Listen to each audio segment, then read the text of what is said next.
So guys, nag-testing tayo. Kung mapapansin niyo, ayan oh, wala na siyang mga roller marks unlike dito. Ayan oh. May roller marks, 'di ba? Pangit tingnan. So ito wala. Yan. So ayan guys, welcome back sa ating YouTube channel at sa ating Facebook page. At kung bago ka pa lang dito, nag-upload ako dito ng mga video tutorials about sa mga basic troubleshooting sa pagre-repair ng mga laptop at ng mga printer. At nag-upload din ako dito guys ng mga video tutorials na related sa ICT na talagang pakikinabangan nyo. So hello guys, welcome back sa ating channel. Ngayon ay i-share ko sa inyo kung paano ba natin ma-troubleshoot o masolusyonan yung mga printer natin na mayroon siya mga roller marks tulad nito guys. Ito sample. Ito. Kung mapapansin ninyo, ito siya guys, oh. Mayroon siya mga roller marks. Ayan, oh. Yan. Then, saan pa ba? Ito. Yan. Ayan. May mga roller marks siya. Ayan, oh. So, ito yan yung printer ko na pigment, yung may roller marks na gano'n. Ngayon ay share ko sa inyo kung ano ba yung mga tinatanggal. May kailangan kasi tanggalin dito. Yung tinatawag nila na shark teeth. Kailangan tanggalin yon. So, ayun kasi yung bumabakat kapag itong ink ay sariwa pa. Lumalabas lalo na kapag glossy yung piniprint niyo. Nadadaanan ng ruler. Kaya nagagasgas ka agad yung basa na ink. Nagkakaroon ng marka. So, hindi ba agad yung output niya. Bali ito guys, tatanggalin lang natin itong tornilyo na ito. Yan. Yan, tapos ito, at saka ito. So, tatanggalin ko. Kailangan lang natin ng screwdriver. So, bali ito guys, tatanggalin ko. Then, ito siya. Tsaka, ito guys. Yan, at saka yan. So, tatanggalin ko. Wala kasing mahawak ng camera eh. Siya guys. Yan. Ito. Tapos yan ay tatanggalin natin itong mga takip na to kasi i-remove natin to eh. Ito. Para maiangat natin yung pinaka cover ng printer natin. So tanggalin natin to. Yan. Then pwede na natin ma-remove yung cover nito ng ink.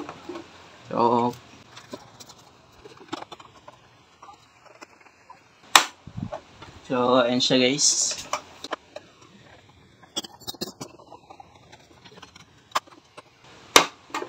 Yan. So, ito siya. Natanggal na natin.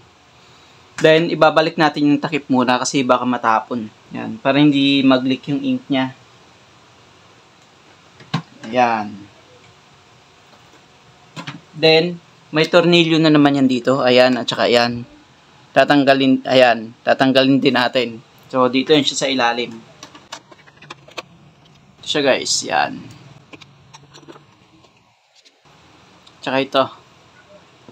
Then, iangat na natin tong cover niya. Ilalayo muna natin to, yung ink tank niya. Yan. Then, ito, itataas na natin to, yung cover niya. Ilain lang natin ito pataas. Yan.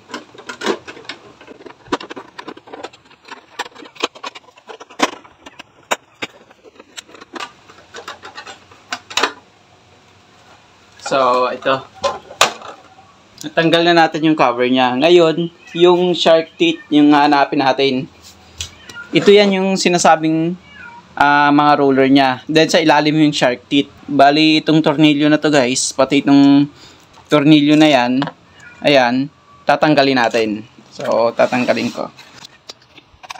Yan. Ganito. Yan. So, ito. Natanggal na natin yung dalawa. Then, ibabaliktad natin. Dito kasi yung, ito, tanggalin lang natin to para maalwa natin na makita. So, yan.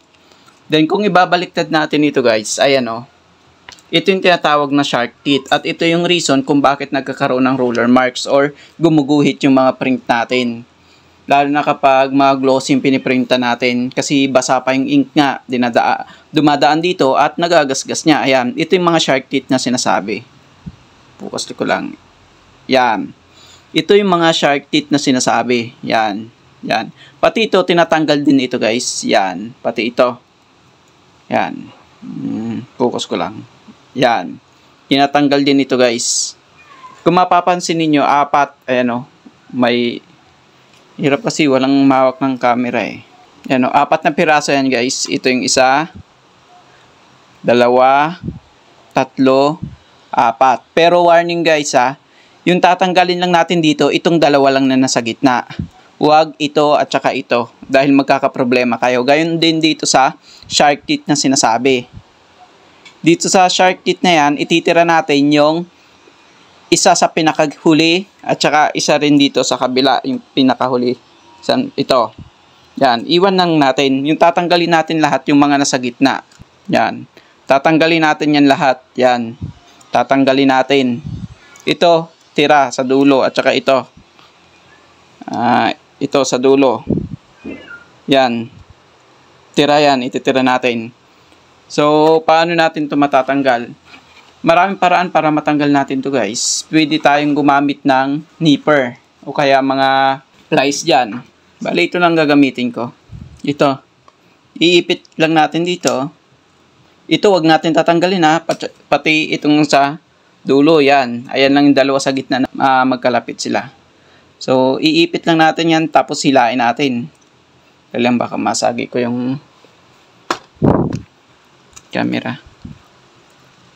Yan. Ipitin lang natin, tapos hila. Ayun. So, tanggal na.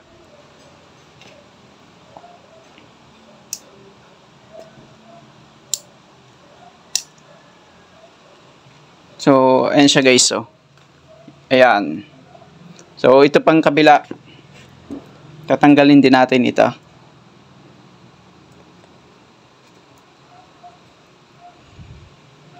Hilain. Pakagatan lang natin tapos hila. So, ayun. Tanggal na rin. So, ayun. Ayun na silang dalawa. Pero ito, dyan lang yan. At saka ito. Sa gilid yan. Dyan lang yan. So, no, dito na tayo sa shark teeth talaga.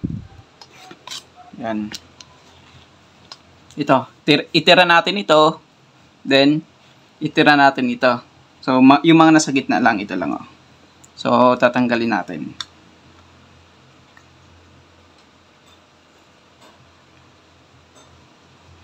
Bali, madali lang naman tanggalin itong mga shark teeth niya. Ayan o. Pinakamadaling paraan kasi itong nipper. So, dito naman sa kabila. Lahat to tatanggalin natin, wag lang yung dalawang nasa gilid.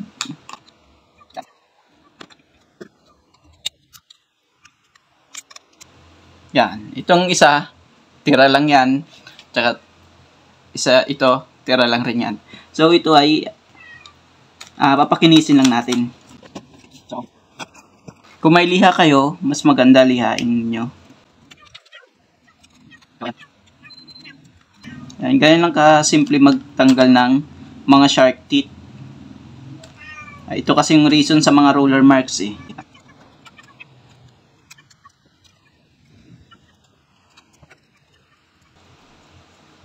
Tapos salatin natin kung may gas-gas pa or kung may gaspang.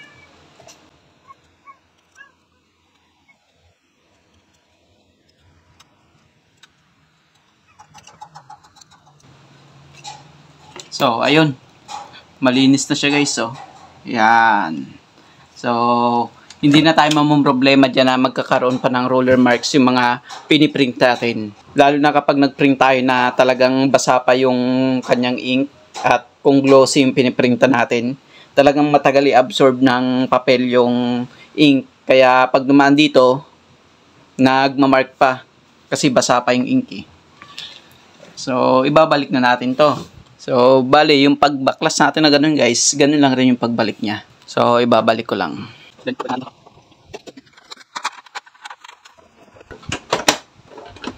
Yan. Then, huwag natin kakalimutan yung mga tornilyo.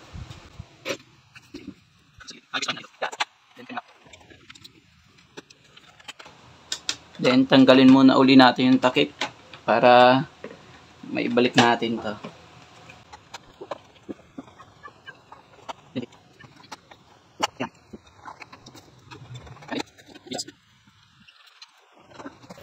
So, ayun guys, tapos na. Sa pamamagitan nun ay may iwasan na natin yung mga roller marks sa mga printout natin. So guys, nag-testing tayo.